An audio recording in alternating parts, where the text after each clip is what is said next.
Gagawa ko ngayon ng salted chicken. Salted chicken. Bakit kaya itong mga bawang hindi nawawala sa luto? Salted egg, chicken, garlic, salted egg.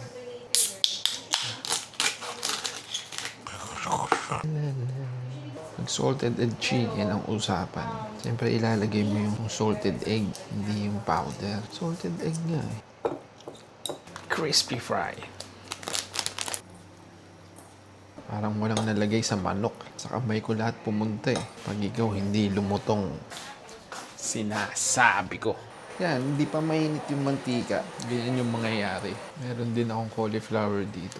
Bakit may cauliflower? Pero dahil nandito na, ihalo na natin dun sa salted egg. Salted egg chicken nga eh. Bakit may cauliflower?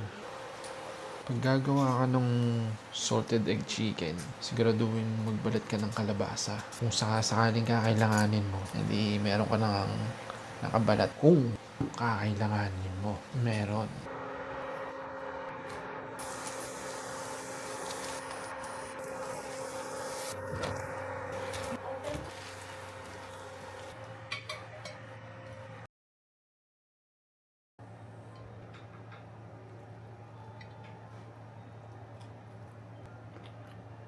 Kahit tosin nyo yung salted egg. Parang ordinaryong pritong manok lang eh.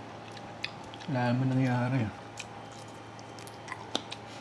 Isa pa yung dahon eh. Hindi masarap yung ginawa ko.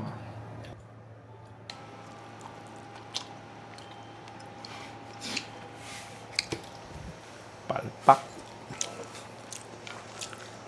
Walang kwenta yung salted egg na yan. Bukas katarantaduhan lang yung salted egg na yan.